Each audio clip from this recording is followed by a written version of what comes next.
Welcome to Woman on Her Path. Every woman has her own unique path. But what does that mean? How does said woman know what her path is? How does she find the courage to follow her path? I am your host, Tiffany Cooper. I am a mother, energy worker, community herbalist, and bhakti yogi. By sharing my experiences and insights on my path, I hope to inspire and encourage you on yours. When we follow our path, we find the answers we need in life. Let's find answers together and create a better world for ourselves and those around us.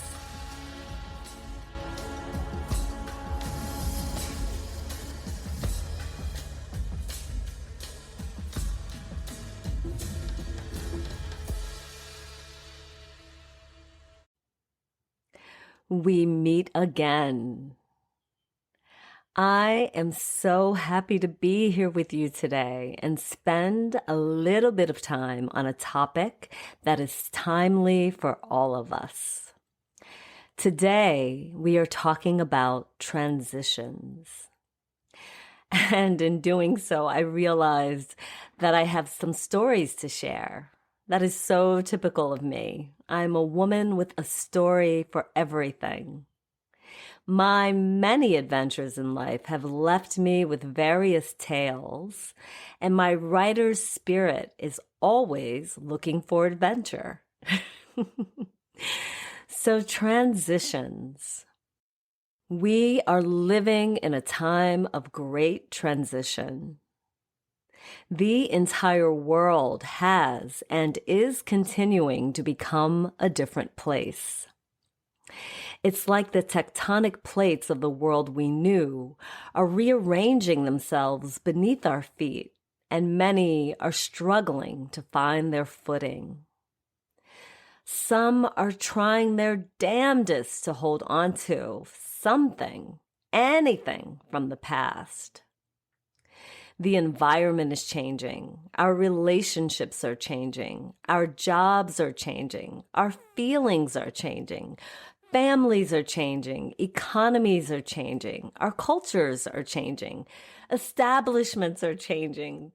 And our minds are finally changing. And you know what? It's all a good thing. I'm actually reminded of the last time I experienced an earthquake. I was sitting on a wooden swing looking out over an arid piece of land with glowing mountains in the distance. I turned to look into the eyes of the person sitting next to me as we prepared to do an exercise called an inquiry. On that warm day in Chile, South America, so few things were going through my mind that I had no idea what I would say when I opened my mouth to share exactly what I was feeling in that moment. First, I listened without expression to the words of astonishment and curiosity that came my way. Then it was my turn to speak. I remember that moment in slow motion. I parted my lips and said, I feel, and in an instant, Pachamama, Mother Earth, was shaking. I was so delighted that with wild eyes and a smile, I fell to the ground on my hands and knees to feel as much as I could of the earthquake. My inquiry partner followed my lead, and then it was gone. I remember the sounds of the rest of our group about 50 feet away, utter surprise as they came running out from under the wooden shelter where they were finishing their meals. For days, I had been in the full presence of every balmy moment, experiencing the energy around me. A deep sense of knowingness and peace mixed with excitement for the subsequent moment, which brought me more of the same. In a rare bubble of a shamanic field where literally anything can happen. The earth shook beneath me and her vibrations radiated up through me until it reached my heart. Opened it wide, allowing all kinds of things to fall out. I didn't even bother to pick them up.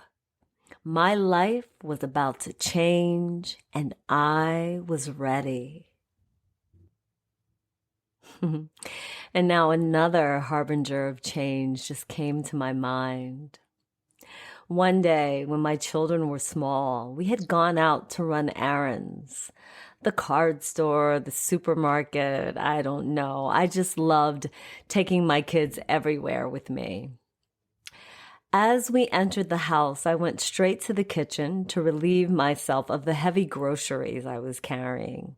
The kids headed into the living room.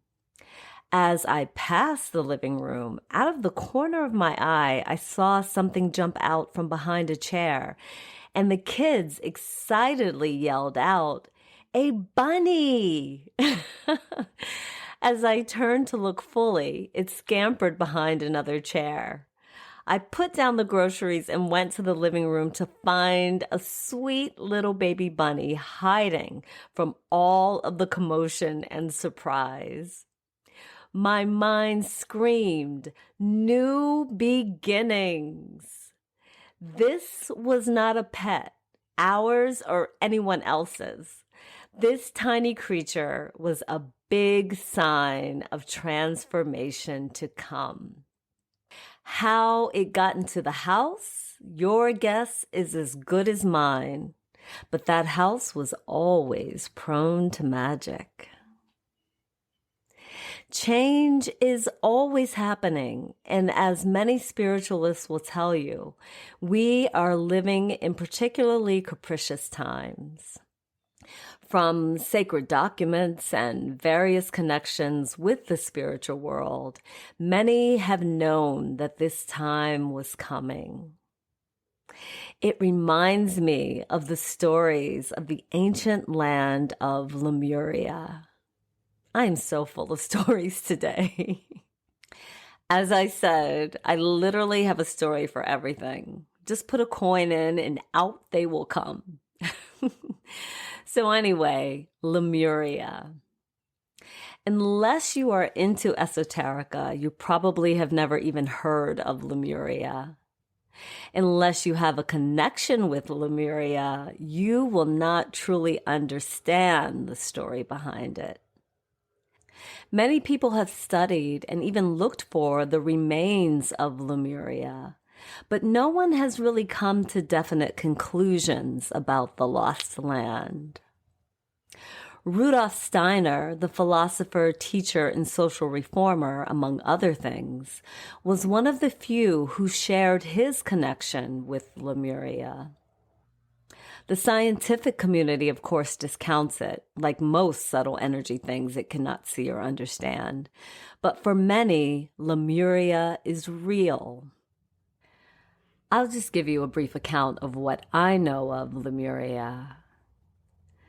Lemuria was an ancient land that existed before humans had physical bodies. So already starting out on an interesting note. Now you see why Lemuria is discounted. So we had light bodies or subtle energy bodies.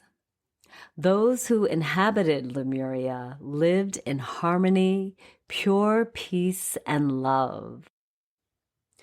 They also had great gifts of healing, which, as we know, naturally comes along with immense peace and love. The Lemurians knew that one day their land would be destroyed And a time would come when beings with physical bodies who would not understand subtle energy and would only see the world through thick glasses, meaning people who were so engrossed in physical energy that they did not have the vision to see the subtle energy right in front of them. Knowing this, the Lemurians prepared for the inevitable. They gathered their knowledge and did things to save it so it would be passed along to these denser beings. They put their healing knowledge in crystals and distributed them throughout the world. When that fateful day came, Lemuria sank to the bottom of the sea, and her inhabitants scattered to different parts of the universe. Now, it is said that some went on to become the civilization of the Incas. But even before that, a small contingent agreed to take physical bodies in an attempt to hold on to their knowledge and pass it on to the physical beings of the future. They became the inhabitants of Atlantis. Now, this experiment didn't quite work because the Atlanteans had difficulty transcending the physical energy and were overcome by things that came from the material mind rather than the subtle energy. They were highly intelligent and rational, but that is not what helps one reach the heights of majesty. So like all civilizations that are based on only part of the picture, the physical Atlantis failed. So by burying their crystals all over the planet, Lemurians kept their wisdom alive. It is always in the energy field that we inhabit. Ever so often, pieces of their wisdom rises to the surface and inspires someone to try to change the world for the better. I often joke that Lemurians are always trying to recreate Lemuria.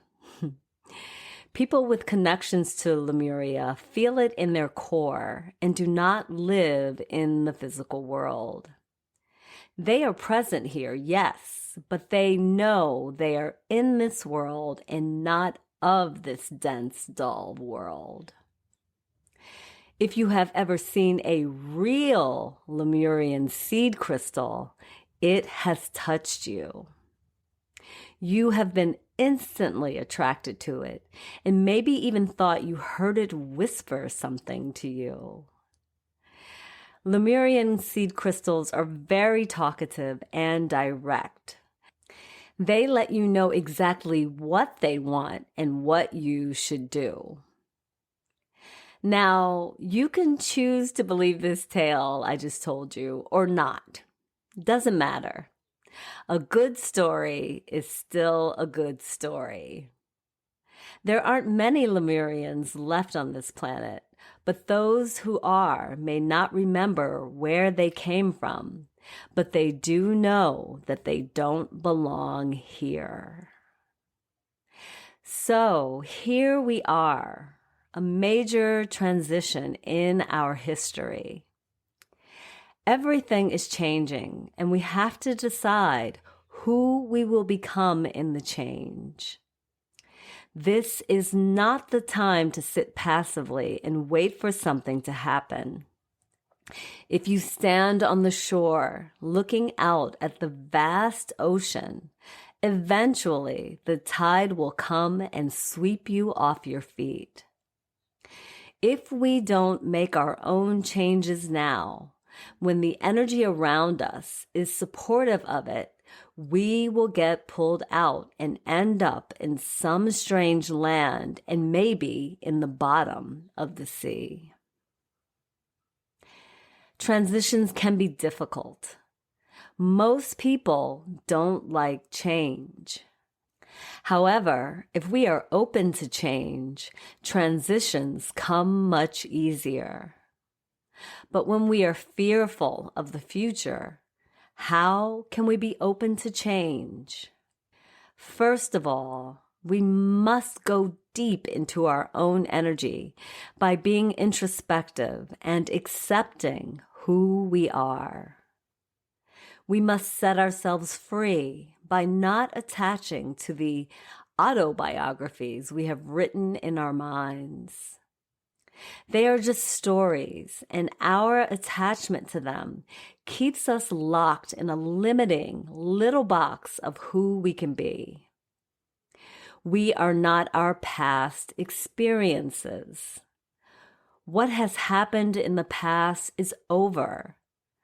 Though it has an effect on us, if we identify with it or attach to it, we lose the opportunity to take advantage of the present. Every moment we can be or do something new. We don't have to live by the rules of what we did before. We all experience pain, but when we hold on to that pain, we cause ourselves suffering. So let it go. Make the choice not to see your life through the lens of pain. Pain can be the biggest stumbling block on our path. And I, for one, will be damned if I'm going to let it trip me up. And I hope you feel the same. Rather than holding grudges or bitterness toward what has happened in the past, get angry with the pain itself. Tell it that you are no longer going to let it control your life. Put on your armor of love and peace. Take out your weapons of determination and healing and get on with your life. Never let fear control you. Transitions take time. While we are all wrapped in our cocoons of introspection, it is important that we honor our process. We mustn't badger ourselves. We cannot push ourselves. It is ridiculous to blame ourselves. We have to accept ourselves. That can be a scary thing. But once we admit to ourselves who we truly are, we don't have to stay there. We do have to look at it and settle into the feeling of it. Then we can release it. For example, say I go deep within and realize that I have been telling lies about who I am, to myself and to others. Perhaps I see that my insecurities have been fiercely trying to hide my real self because I have been afraid that people will think poorly of me if they saw the real me. All of that may have been expressing itself as me being a people pleaser, or by holding in my opinions or thoughts to keep them from being criticized. Maybe I even pretended to like things I really don't, or present myself in a way that is false. Though that realization may result in a horrendous cringe fest, ultimately, it will set me free. Once I make that frightening admission to myself, I can look at it and see that it was a survival technique to get me through the often harrowing times of life. Without guilt or shame, I can give myself the benefit of knowing that I am a human being just like everyone else who has what we call faults and imperfections. You know, there is not a person on this planet who doesn't have some perceived shortcoming, right? Just making sure we're not living in total unreality here. Anyway, the best part is that after admitting that to myself, I can thank it for protecting me when I needed help, and then just open up and let it go.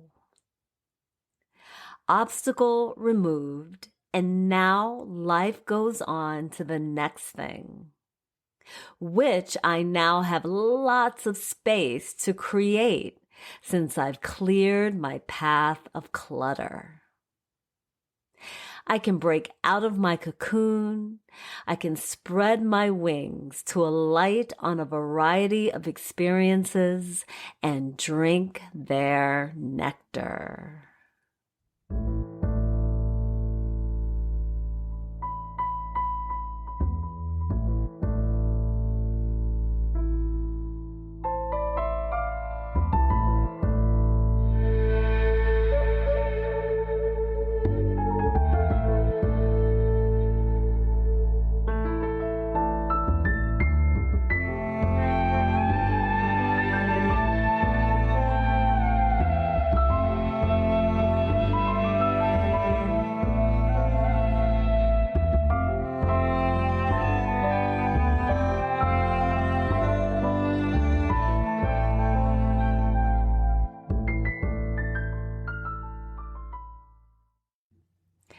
I'm recording this episode shortly after the news broke that Her Majesty Queen Elizabeth II is no longer with us. The longest reigning monarch in British history has given up her crown. God Save the King just does not have the same ring to it. But the inevitable transition is taking place. When I think of Queen Elizabeth, the first thing that comes to my mind is my grandmother, also named Elizabeth. She died at around the same age as the Queen. She was prim and proper like the Queen. And as a young woman, she wore light blue dresses and suits. It was her favorite color, like we have often seen Queen Elizabeth dressed in throughout the years. Though my grandmother was a Black woman with a biracial father said to be of Welsh descent, she certainly could have easily passed for a white woman. People sometimes thought she was white, which she thought was ridiculous. I remember when she was in assisted living, and she would always laugh to me about the white gentleman who always joined her at the dinner table. He would mildly flirt with her, being careful not to be inappropriate, because of course he could see that she was a woman of character. One day, this gentleman made a comment about the Blacks in the facility, which is when she realized he clearly thought that she was not one of them. Anyway, my grandmother always handled transitions with so much grace. Actually, she did everything with grace. She had enough faith in herself to know that no matter what, she was going to be herself. She put on her red lipstick, lacquered her nails red, donned her best outfit, and gave a knowing chuckle at your idea to make her something else. You see, when you know who you are, you have your feet planted firmly on the ground. Who you are will change from time to time, but when you fully occupy the space you are in, you use your God-given talents to ride your gilded carriage through life. Life will inevitably change. We cannot hold on to the past. We can, however, prepare ourselves for transformation by taking our jewels, our talents and gifts, out of their locked box and placing them on a successor, our new way of being in life. As I admire the large paintings of birds hanging in my living room that my grandmother gave me that originally belonged to her mother, I am grateful for my own personal Queen Elizabeth. All the time she corrected my grammar, prepared nourishing and unbelievably delicious dishes for me, made sure I was dressed neatly before going to church, where she would take me up for communion and remind the priest that it was the month of both our birthdays, so it was special for us to kneel at the altar together. She left me so much more than the paintings and her recipes. She left me the example of a woman who had wings that allowed her to handle life and glide through its many mutations without losing herself in the process.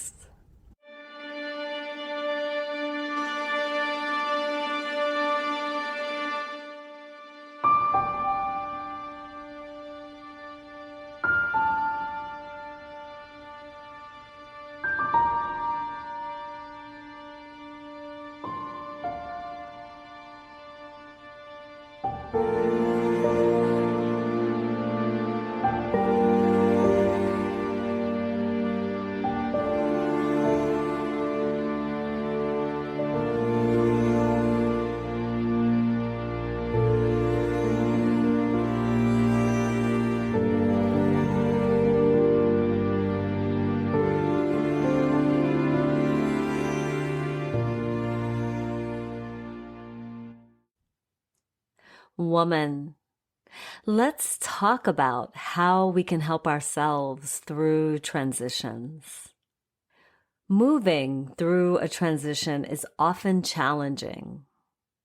How do we handle it?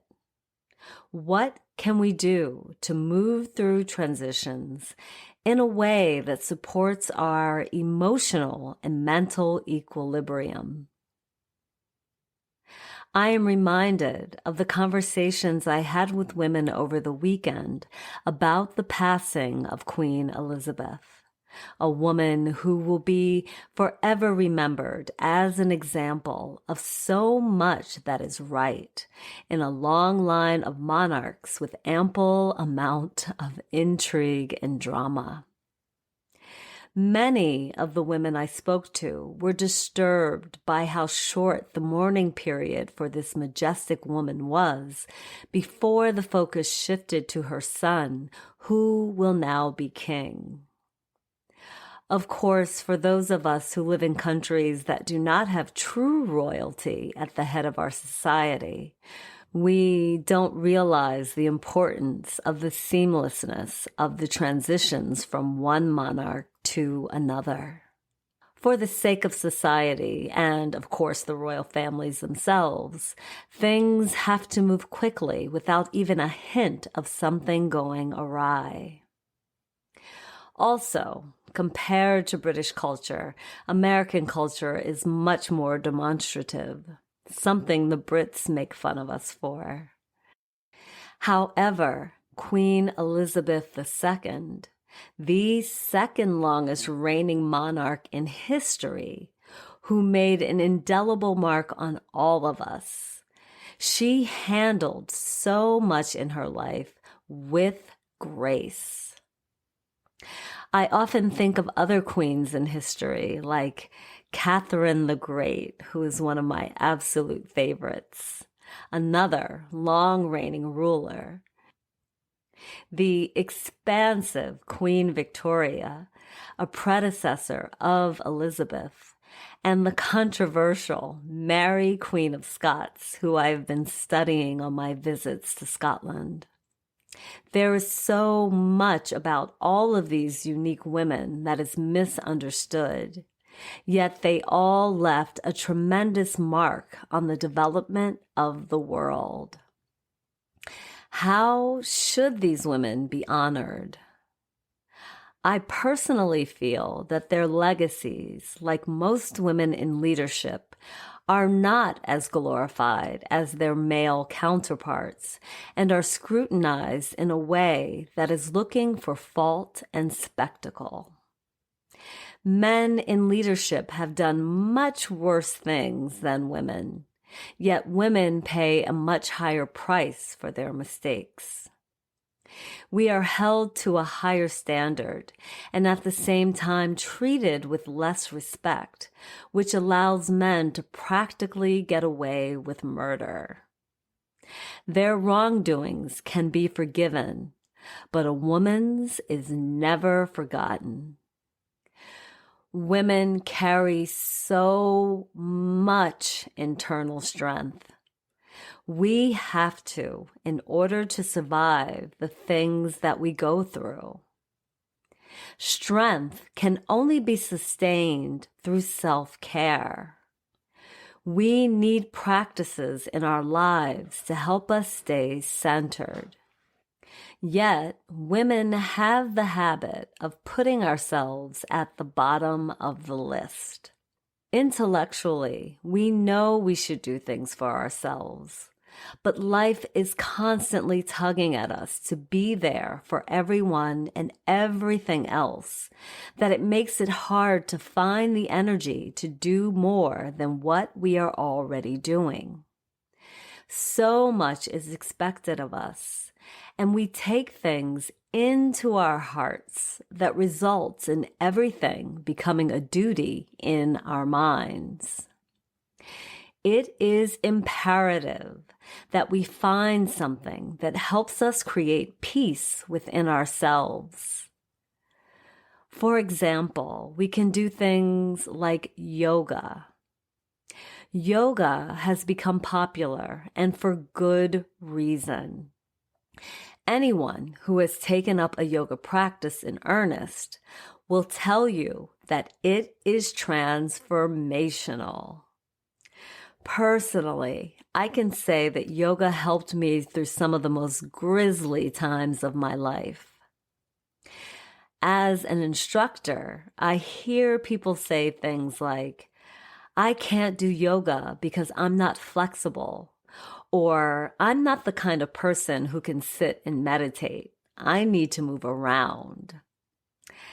These are exactly the reasons to do yoga. A yoga practice will help you attain these important things. Yoga is an individual practice, meaning you do it in a way that suits your mind and body. You must find an instructor who truly speaks to you. There are so many of us out there, and we all have different styles. Some focus more on the physical. Some focus more on the spiritual. There are vigorous practices and gentle practices. Lots and lots of variety out there. So when you begin with yoga, you have to do some exploration and find what works best for you. There are so many other ways to find our centers as well, and it is so important to do so. If we do not, then we end up being pulled in whatever direction is reaching for us, whether we want to or not. Then it becomes almost impossible to find ourselves. We have to stay aware of our own energy and the source of it in order to be effective in life. If we are not centered in who we are, we cannot make good decisions for ourselves. We cannot let go of the past and find the courage to move forward in life. So do yourself a favor and take up a practice to help you find your center. It is the only way to make it through a transition with strength and grace.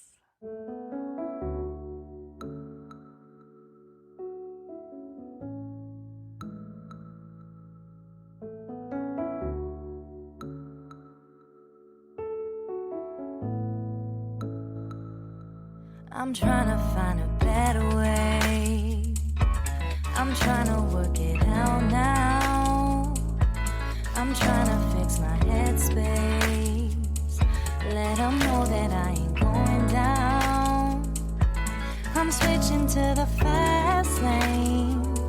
Take my chances on the open road. I'm tired of losing every day. Find a way to fix this old soul. Sometimes I rise, and sometimes I fall. If you have taken a yoga class with me, you have most likely heard me remind the class to move mindfully through your transitions. You have probably also heard me remind the class to practice with intention and that our poses in yoga are not transitional.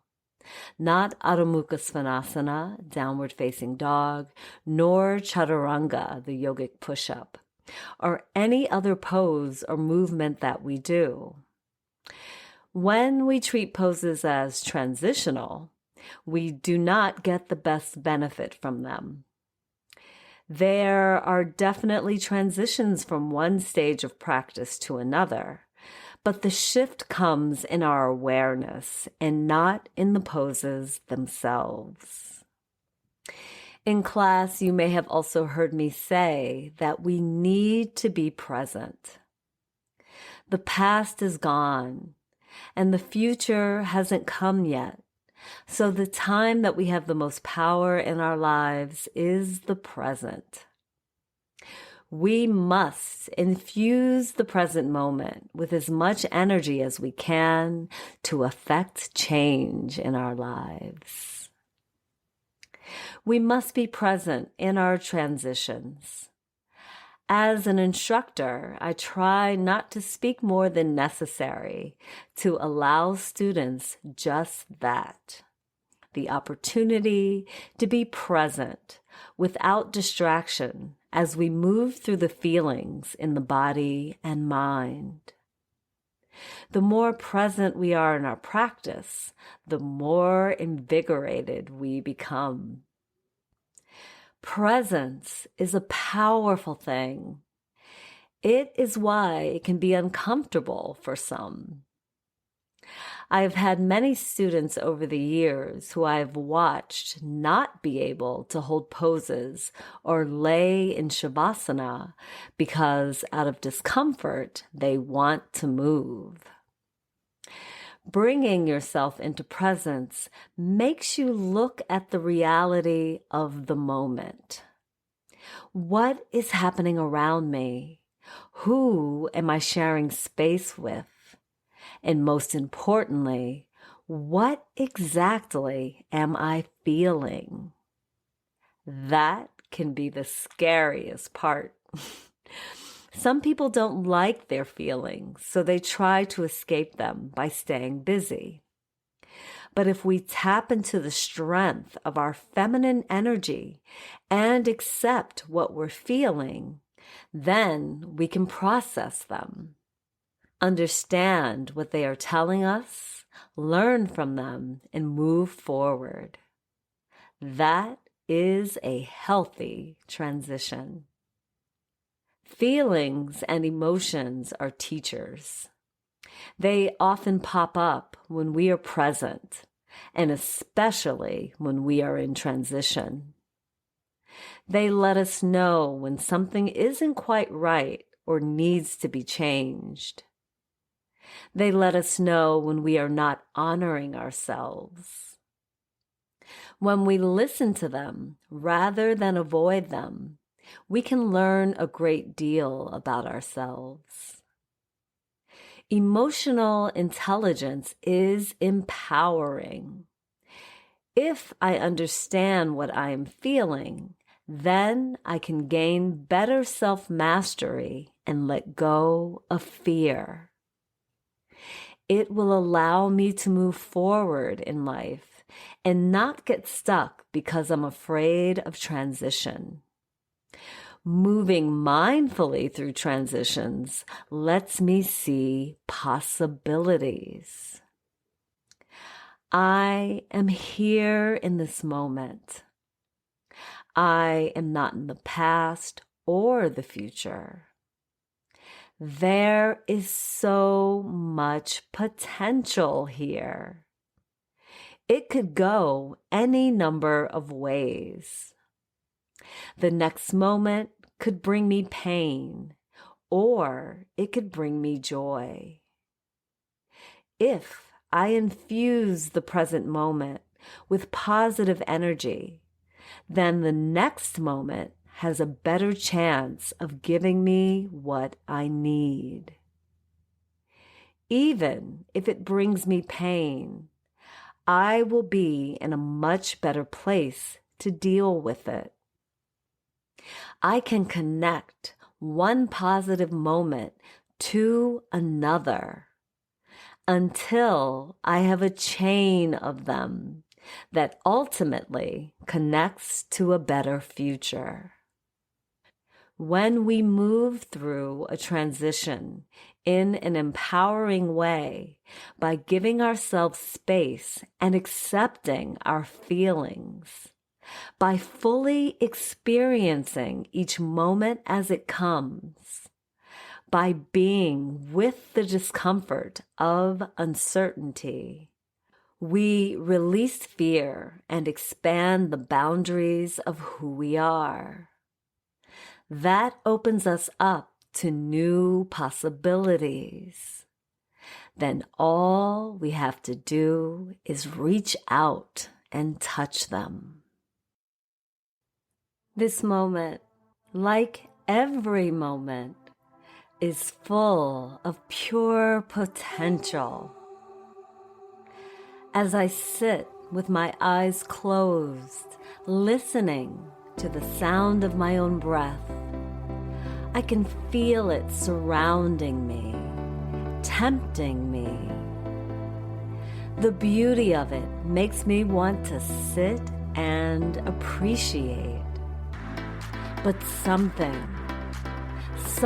keeps telling me to reach out and touch it. So slowly, I lift my hands. Something inside of me builds. My senses are fully aroused. Something is about to happen.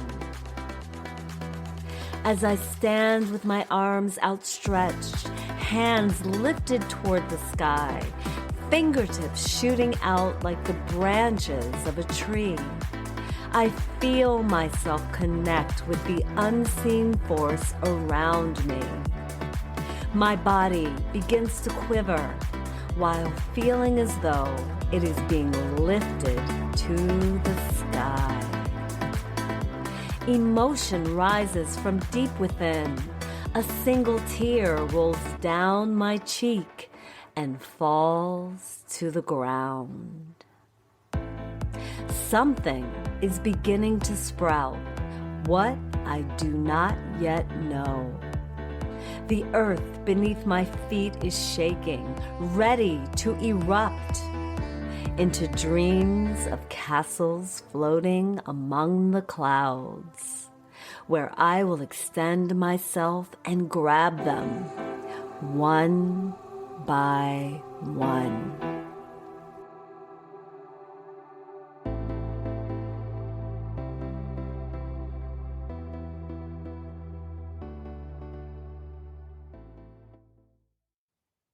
So I got another request for a tarot reading in the show.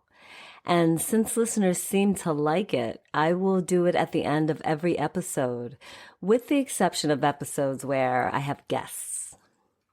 This time, though, I thought it would be interesting to do a reading for a specific subject or to look at a specific event. I'm just shuffling cards here.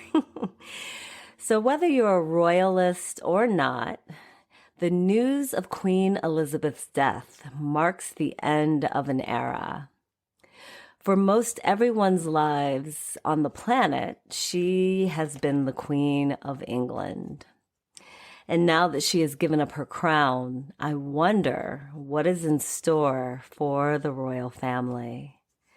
So let's see what the cards have to say about that. So this time I'm just doing a very simple, I'm doing a very simple 3-card spread. I thought I would do that only because the theme of this particular episode of the show is transitions. And so I thought I would do a 3-card spread and take it from past to the present to the future. So the 3 cards that I've laid out here are, wow, yeah, they're quite interesting.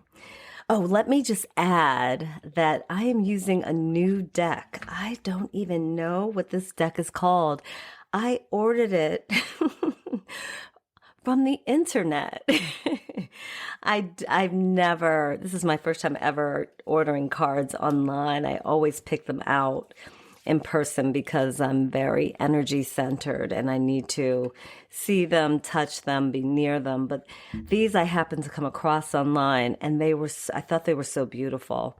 They actually feature, the deck is all women. And I don't think there are any men in here. I haven't even looked at every card, to be honest with you. But they're all women and it's a multicultural deck. They are women. So far, I have seen women there's a man. Never mind. Okay, so I saw one man. But they're women from different cultures, different skin tones. Really, really beautiful. And the imagery on the cards is gorgeous too. So anyway, getting back to, to our reading. So the first card that I have put down, which represents the past, is the 7 of Cups. Ooh, okay, wow. So yeah, this makes sense. This, I really wish I could show you this card because it's beautiful. It's actually my favorite card of the decks thus far. This is maybe my second or third. No, this is like my third or fourth reading. Yeah, with these cards. But, so far, this is my favorite. It's the 7 of Cups, and it features this beautiful woman with a head full of flowers, and she is kind of rising out of clouds. Really, really beautiful, and she has a symbol in her hand that is very connects deeply to me. Oh yeah. Okay. So here we go. So she's definitely representing Queen Elizabeth. She's definitely representing her majesty and what she represented. She's got the look on her face is very peaceful and no, I almost said solemn, but not exactly solemn, but very she's at peace with where she is and who she is. You can see it very clearly. She's holding particular symbols that represent royalty to me. And one of them is a snake.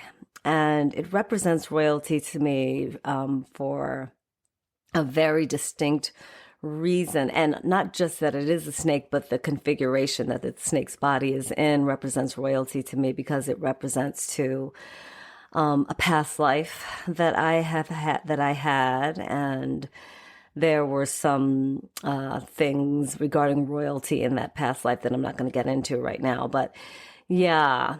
So this is definitely her. And then when I look at she's also, so when you turn the card upside down, it shows her in reverse. And in the second image, as I'm looking at her, she's got a different landscape, mountains behind her, and she's holding a small vase with flowers. And so this is the past for the royal family. She clearly eclipsed everything for that family.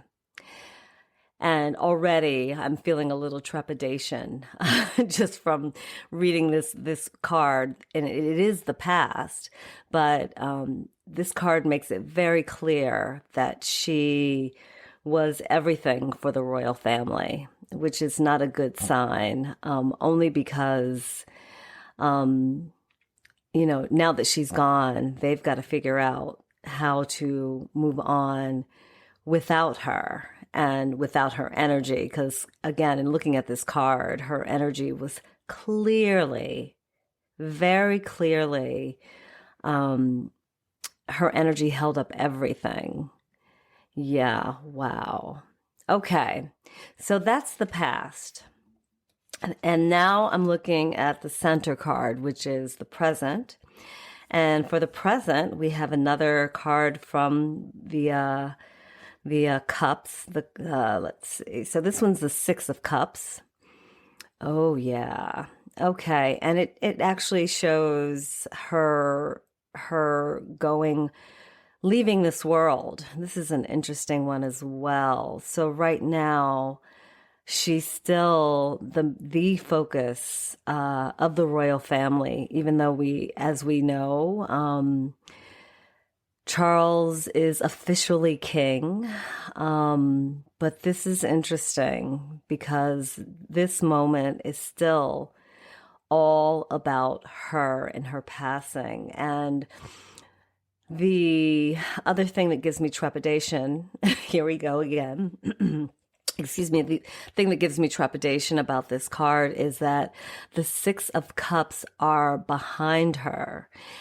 There are six cups behind her, and they seem to be following her into another realm, into another world, another dimension. So as she's leaving, she's oh yeah, I can see that. Okay, she's obviously leaving quite a legacy. Because on this card, I'm seeing that there are two shells that are clamshells that are opened, and inside of them are these. They're not even really. I mean, they're meant to represent pearls, but the way that I'm seeing them is not pearls at all. They seem to be much more than pearls. Their energy is much more. The energy is much more powerful. And very complete. The energy of these pearls really encompasses so much within them. But so she is leaving that legacy, but it's a very strong legacy of who she was. But again, going back to these cups, these six cups that are trailing along behind her. These six cups are holding a lot of her power. There's a lot in these cups. Yeah, I get the sense that they're very heavy. And so she is crossing into another dimension. On this card, there's a woman who is about to cross a threshold. And then coming up along the side of her is a rainbow. And rainbows represent the spirit world in many, many practices. Even in my practice of shamanism, rainbows actually represent forefathers. They represent the wise ones who have already passed along. Yeah. So she's definitely going into that realm. She's taking a lot with her. And then there's also that symbol of the flowers again, this time rising up from her hand. There's a symbol of the exact same flowers that were in the first card. And they're again representing her energy of, let me see what this says. They're representing her energy of, Okay. Yeah, it's about, yeah, wow. It's about family. It's about what she brought to the family. And it seems to be kind of withering. On the imagery of on the card, these flowers are not withering, but the way that I'm seeing them. There is another hand with an eye above them, above it. I'm sorry. I'm just being pulled into this card right now, and I'm just trying to stay out of it enough so that I can speak what I'm seeing. Yeah, so this eye is representing something else that she's taking along with her, her vision. Her vision. She's taking that along with her. She's also, and with that, with her taking her vision along with her, it also seems to be removing the vision of the royal family. So yes, this is very, very interesting. Yeah. Yeah, I could ruminate on this card all day long. My goodness. So much in here. Okay, but because I don't want to, babble on for too long, I'm going to go to the next card, which is the future. And this card is, again, so funny. And these came right in order. This is so meant to be as past, present, and future. This is the Five of Cups, the Five of Cups. And, oh, wow. Okay. So this card is, wow. Yeah, this card is all about change. It's all about change. Yes. So there is the first thing that I'm being drawn to is the cups, these five cups that are on this card, one of which has fallen over. And there are four that are remaining standing, and they're representing the power and wealth and things from the past. So that's the first thing that I'm seeing. And the one that has fallen over seems to be beckoning to the others to fall over as well. So, yeah, so it looks like there's going to be some loss for the royal family in terms of their wealth and their power. But then when I look at this card, I also see, okay, yeah. So yeah, they're going to experience a lot of change in the future, the royal family. Obviously, like I said, to their wealth, their power, and also their influence will still be around, but it will be very different. Yeah. So, this card is also showing a woman who, she has her back turned to us, a woman with dark hair, long dark hair. And she is going to usher in, and this card is telling me that this woman with long dark hair is actually who she's representing is exactly this, a woman with long dark hair. This is not just a symbol here. She's showing me exactly who she is. She's a younger woman who has lots of new ideas, young ideas, and energy to bring to the table. And she is going to help to steer the royal family in a new direction. But she's also going to do so very quietly. I can see here that she is a very quiet woman who primarily keeps to herself, but she's got a quiet strength. She doesn't need to show off. She doesn't need to be center stage, but she will have a tremendous influence on the royal family. And it also looks like from this card that that everything will become smaller for them. Again, their wealth, their power, everything will become smaller and simpler. Yes, everything will become smaller and simpler. They won't, it looks like they may give up homes as well, which is interesting. So they will be giving up some of their homes. They will be consolidating things. However, it's really not a loss. It's a gain because this new, I'm seeing this image on the card of a castle, but it's infused with new energy.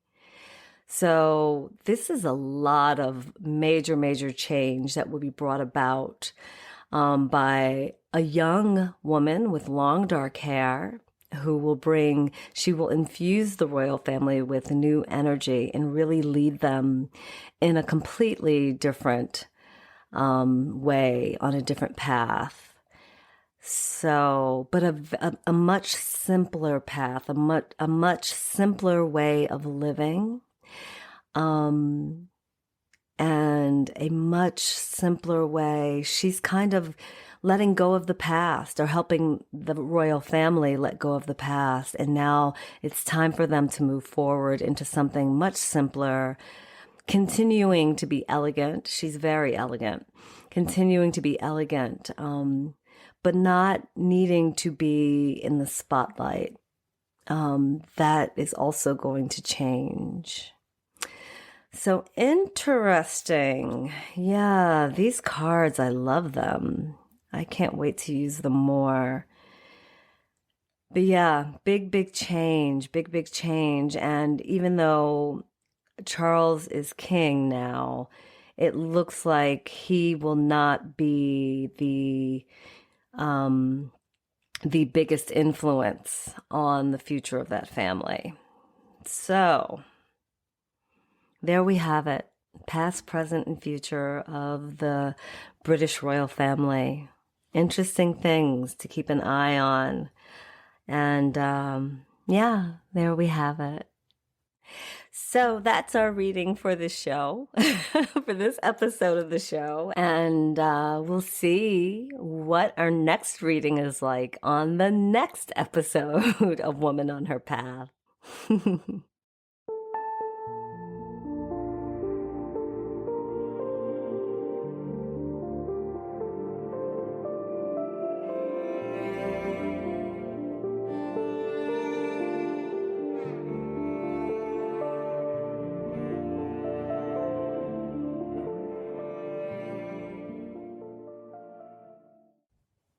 Well, woman, we have reached a transition, the end of this episode.